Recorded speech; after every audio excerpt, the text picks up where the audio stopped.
Fala aí pessoal, beleza? Estamos aqui com pressão mecânica, uma parte da nossa videoaula de física, hidrostática, pressão. Depois a gente vai separar o empuxo para não ficar muito pesado, muito sobrecarregado.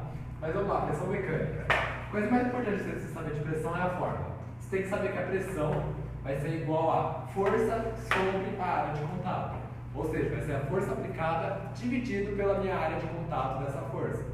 Por exemplo, se eu tenho aqui uma caneta, certo? E eu começo a fazer a mesma força dos dois lados da minha caneta. Qual lado vai sentir mais dor? Minha mão esquerda. Por quê? Minha área de pressão é menor. Igual está aqui. Na ponta eu tenho uma menor área de atuação. Aqui na traseira eu tenho uma maior área de atuação. Então, diminuindo minha área, eu aumento minha pressão. Aumentando minha área, eu diminuo minha pressão. Beleza? Está escrito aqui, nós colocamos aqui do lado, dá uma copiadinha se quiser, se você não tivesse no seu caderno.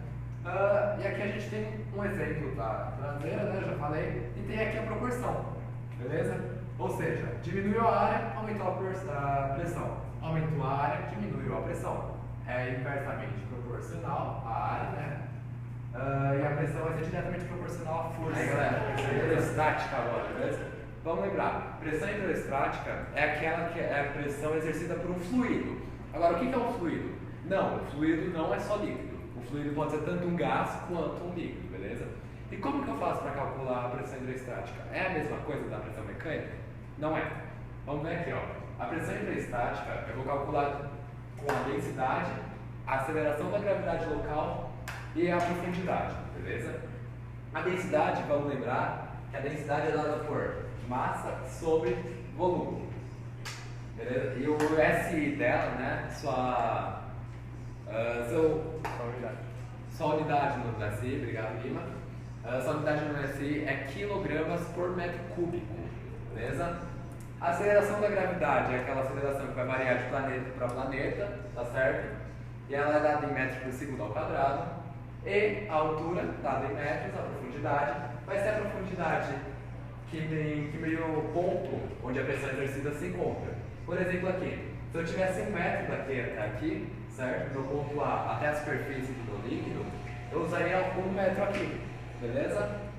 Então é isso. Não se esqueça o que? Fluido pode ser líquido e gás e a fórmula geral. Lembra que é densidade, aceleração da gravidade e altura ou profundidade. Densidade, quilogramas por metro cúbico. Aceleração da gravidade, metros por segundo ao quadrado. E profundidade, metros. Aí galera, algumas observações sobre pressão hidrostática. O que você precisa saber é que o volume de líquido não vai influenciar na pressão, beleza? Igual aqui, nós temos 4 recipientes, todos com com diferentes volumes, mas com a mesma altura. Logo, a pressão deles vão ser igual. Por quê? Porque a pressão depende. Aí mais uma lousa aqui nesses slides do professor que está disponibilizado no portal. Agora a gente tem pressão atmosférica. Bom, pressão atmosférica, galera. Teve um cara italiano, Evangelista Torricelli, que ele fez um experimento. Ele fez esse experimento no nível do mar. Por quê? Porque ali a pressão seria o máximo, né? Seria o auge da pressão. E o que ele fez?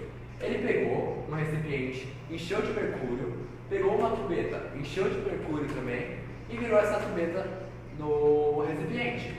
Aí o que aconteceu? A pressão foi agindo igual está indicado aqui, tá certo?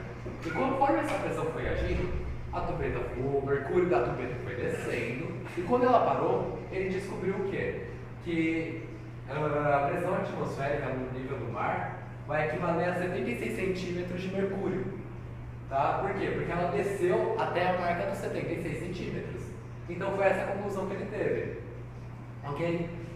Para ter uma base, uma pressão atmosférica vale a 76 centímetros de mercúrio. Até aí tudo bem, sem problemas. Enquanto em Pascal, no sistema internacional, na unidade do sistema internacional, vai valer uma pressão atmosférica? Vai ser 10 a quinta Pascal, certo? Aproximadamente 10 a quinta. Vamos lembrar que a pressão atmosférica ela vai ser maior quanto mais baixa, quanto mais próximo do nível do mar, maior ela vai ser, e quanto mais alto você tiver, menor vai ser a pressão. Então galera, agora um pouco de conversão de unidades, beleza? Quando a gente trabalha aqui com massa específica, que é indicada aqui por esse meio tipo de P, você tem que trabalhar no sistema internacional. kg por metro cúbico. Porém, é muito comum nos enunciados você se deparar com grama por centímetro cúbico. Então, o que você vai fazer? Você vai multiplicar por 10 a terceira. Esquecemos de pôr a terceira aqui. Mas é multiplicar por 10 a terceira para passar para quilogramas por metro cúbico. E o oposto, certo, de quilogramas sobre metros cúbicos para grama por centímetros cúbicos é só dividir por 10 a terceira. Agora, a profundidade. Você pode se deparar com centímetros no enunciado algumas vezes. E você precisa passar isso para metros. Então, você vai dividir por 100. Ou, para fazer o oposto, multiplicar por 100. Nessa outra luz aqui, a gente traz algumas outras unidades para vocês. A gente tem pressão atmosférica, que ela pode ser encontrada com 1 atm, que vai ser a mesma coisa que 76 centímetros de mercúrio, certo? 76 cmHg, que vai ser igual a 10 a quinta newtons metro quadrado ou pascal, beleza? Pressão total absoluta, pessoal. Vamos lá, continuando a hidroestática. A pressão total vai ser a soma algébrica da pressão hidroestática, que a gente já viu como calcula, mais a pressão atmosférica, beleza? Então, pressão total igual a pressão hidroestática mais pressão atmosférica. Por quê? Se eu tivesse a pressão, eu quero calcular a pressão total nesse ponto, eu vou ter a pressão do meu líquido mais a pressão atmosférica agindo aqui, igual está indicado no artigo. Galera, nova parte do hidroestática, teorema de Stirling agora. Zabo está entrando comigo para explicar porque estava ficando muito pesado já. Veio mais pra cá, Zabo. Estava ficando muito pesado já, então vamos lá. Teorema de Stirling, o que ele vai dizer pra gente? Ele vai dizer como calcular a diferença de pressão entre dois pontos no mesmo líquido, beleza? Oi? O interno de um líquido. O interno de um líquido, exatamente. A fórmula vai ser a variação, lembrando, delta, galera, é variação. Não vai esquecer disso? Muita gente não sabe, né? Mas não pode esquecer. Não, sem vergonha, eu sei, uma parte a gente não sabe, delta é variação. Então, essa variação da pressão, né, nos dois pontos, vai depender do nossa densidade, volume, né? Não, densidade, a vezes a gravidade e a variação da profundidade. Explicando, o que vai ser essa variação da profundidade? Vai ser simplesmente essa diferença aqui. Se aqui eu tiver no meu ponto 10 metros e aqui tiver no meu ponto 2 metros, a minha variação vai ser 8 metros, 10 menos 2, beleza? E é isso. Aqui a gente tem uma síntese, um conceito que a gente já falou, mas isso não é isso. Gostaria de fazer uma pausa também para explicar ao estado do nosso amigo Zabo. Osmair é o cara mais mancado. O Osmair é o melhor professor que a gente tem, se dediquem na matéria dele. Mano, Osmair é o melhor professor. Porque ele simplesmente trouxe a nada do nosso amigo Zabo pra cá. Beleza? Agora voltando, antes que o Gui bata na gente, pra ele ter que estudar. O que pode, menina? Vamos estudar. Os pontos, o que é que eu tenho a forma de observação? Que os pontos no mesmo nível vão sofrer a mesma pressão. Não importa se ele estiver aqui ou aqui. Se ele estiver na mesma profundidade, vai sofrer a mesma pressão, beleza? Bom, agora a gente está aqui com vasos comunicantes e tubos em U. Vasos comunicantes primeiro. O que você precisa saber de vasos comunicantes é o seguinte: eles possuem a mesma pressão, tá certo? Por possuir a mesma pressão, eles vão possuir a mesma altura de líquido. Então, independente do volume, o líquido nos 4 vasos vão possuir a mesma altura, beleza?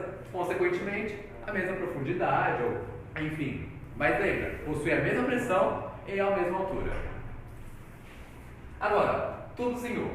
Lembra de tubos de líquidos immiscíveis? Então, é o seguinte.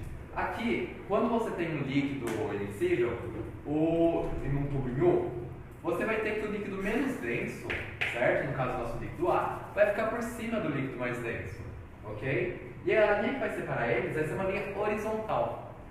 Até aí tudo bem, né? Aí tem uma fórmula para calcular a altura, a diferença de altura, ou enfim.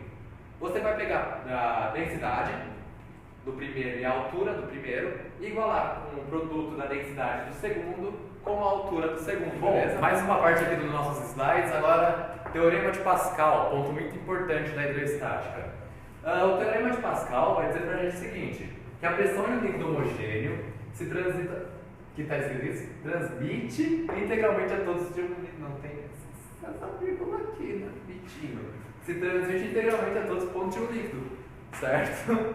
Bom, na prática, como isso vai funcionar? Vai ser o seguinte, você vai ter uma razão entre a força e a área. nos dois lados do nosso tubo, né? Então, vai ser basicamente o seguinte: quando a nossa área diminuir, certo? Eu vou ter que aumentar a pressão. Por quê? Porque tanto aqui quanto aqui vai ter a mesma pressão, porque tem que manter a igualdade, ok? Então, diminuindo minha área, eu aumento minha pressão. E aumentando minha área, o que eu faço? Eu diminuo minha pressão, eu diminuo a força que eu preciso exercer. Então, um exemplo prático vai ser os carros, né? Por exemplo, quando você está pisando no pedal para desacelerar o carro, você está trabalhando com o quê? Você está trabalhando com o teorema de Pascal. Você está aplicando força numa área menor, certo? E uma força pequena, que na hora que ela se transmite para uma área maior, do tamanho do Bruno, da barriga do Bruno, mais ou menos, a força vai ficar. Vamos lá, galera. Princípio Arquimedes, né? O princípio de Arquimedes. Tem uma historinha muito boa para ilustrar. É do Eureka. É do Eureka, né? Que ele saiu peladão. O princípio de Arquimedes, como foi descoberto, né? Qual é essa historinha? É o seguinte: o Arquimedes precisava medir o volume da coroa do rei, mas ele não sabia como fazer isso. Então, ele entrou na banheira para se banhar. E como todo grande cientista, ele não parou de pensar sobre o seu problema. Então, quando ele entrou na banheira, ele percebeu que conforme ele entrava, o volume de água subia. O que basicamente significava que o volume de água deslocada era igual ao volume dele. Se você pegar, por exemplo, uma proveta, colocar, encher lá de 20 ml de água e colocar uma pedra de 5 ml de volume, a água vai se deslocar 5 ml para cima e o volume da sua proveta agora vai ser 25 ml. E foi basicamente isso que o Arquimedes descobriu. Então, isso nos traz para isso aqui, que o volume deslocado é igual ao volume do objeto. Mas lembre-se que só vai ser igual se o objeto estiver totalmente submerso dentro da água.